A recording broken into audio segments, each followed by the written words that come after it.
So this is a quick look at GSG's 1911.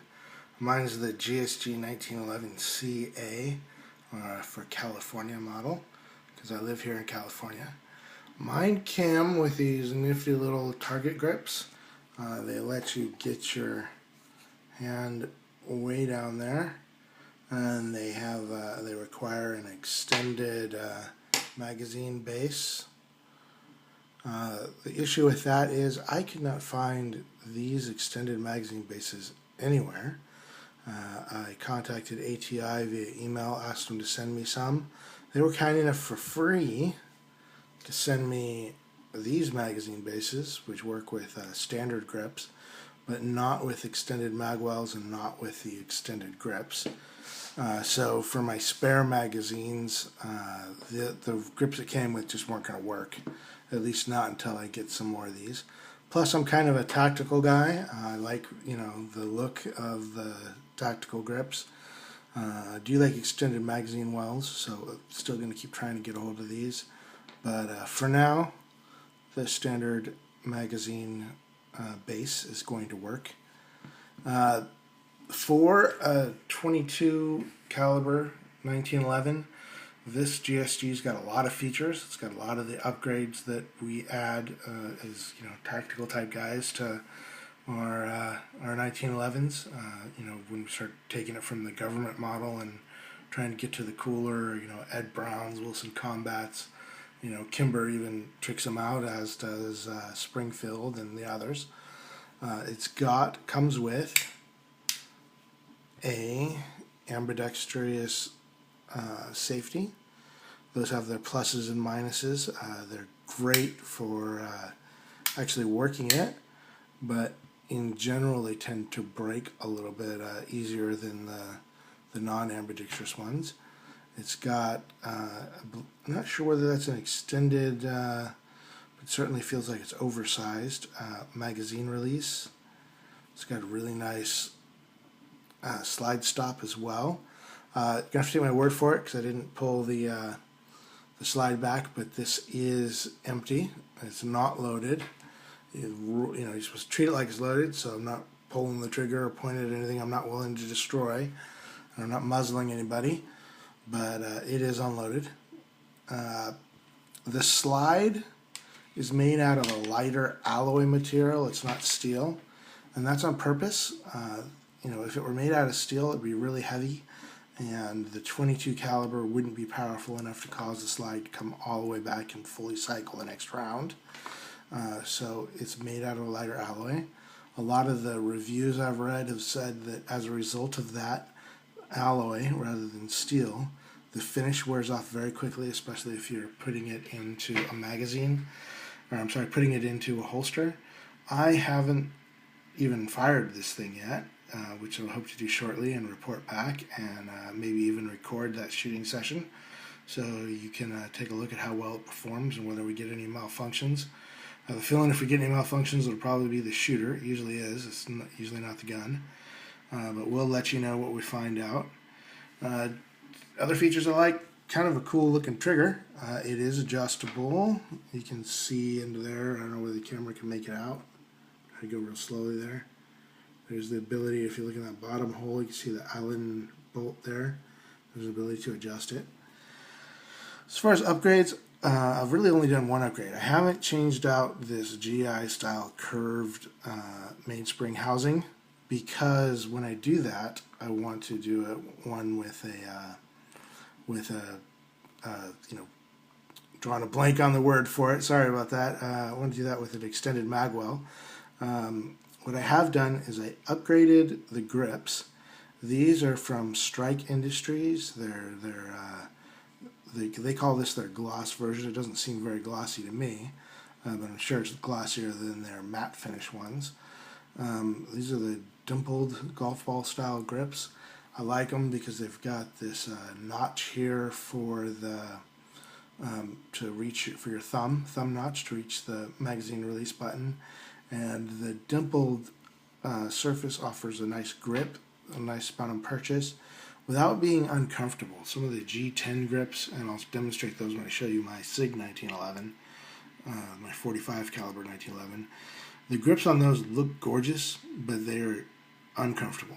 They're great if you're wearing gloves. They're great if it's raining. They're great if you're running around in the mud, because they're going to keep you from losing your grip on the gun.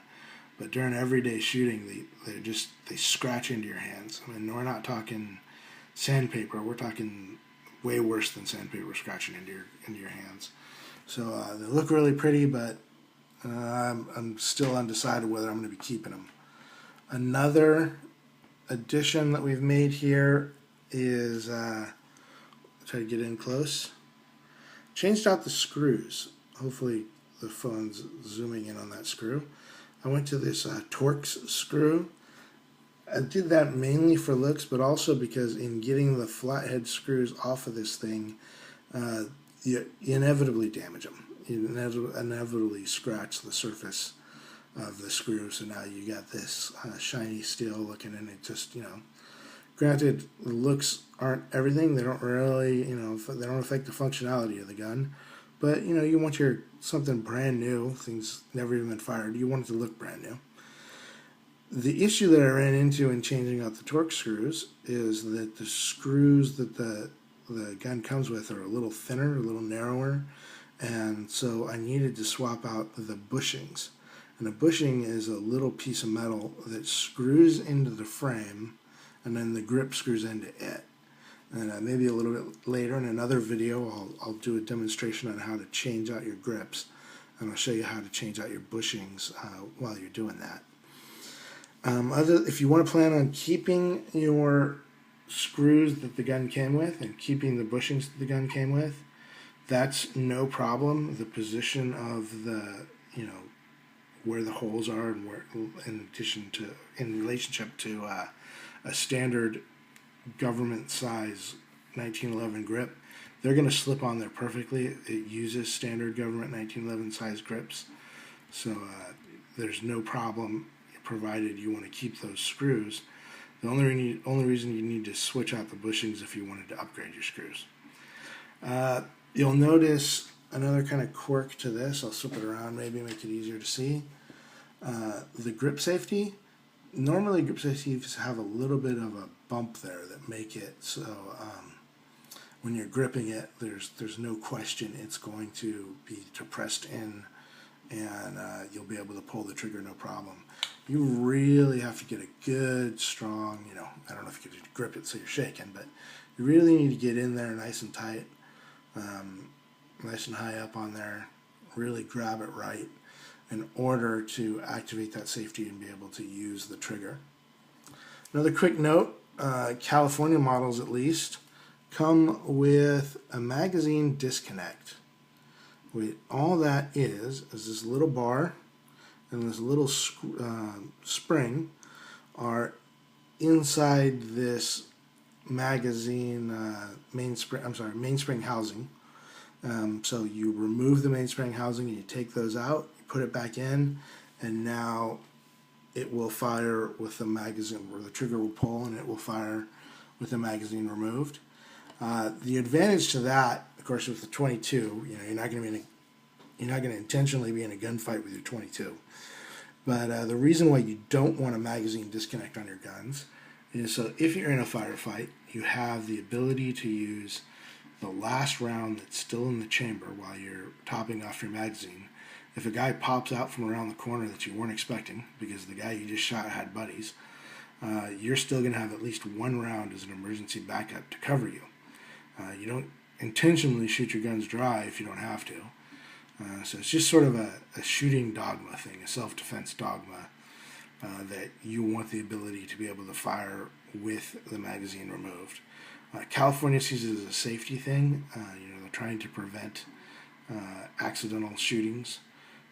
We call them negligent discharges. We don't believe in accidents as shooters, but politicians do. So they're basically trying to mechanically make it, mechanically take the stupidity out of people, which in my opinion doesn't work. So first thing I do is remove that feature from all of my guns. They're required here in California to get onto the handgun safety roster, but there's no law stopping you from removing them. In any case, this is the GSG 1911 California model. In my case, it came with a Target grip, so it was the Target model. I'm looking forward to shooting it, looking forward to reporting back how well it performs, looking forward to maybe even capturing this on video. And once I get my tripod, I'll demonstrate how to swap out the grips, which is pretty much the only thing I recommend changing on a 1911. Other than the mainspring housing, that's pretty easy to do too. Most other things require a gunsmith. 1911s are not the easiest gun to work on. They're not a Glock.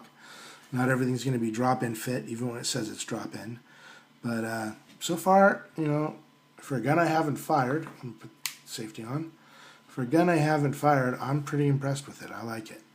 It's it's a nice, for the money you spend on it. It seems pretty nice. It seems well made. So I'm looking forward to finding out how well it does. Thank you for watching the video, and I hope you come back and watch more soon.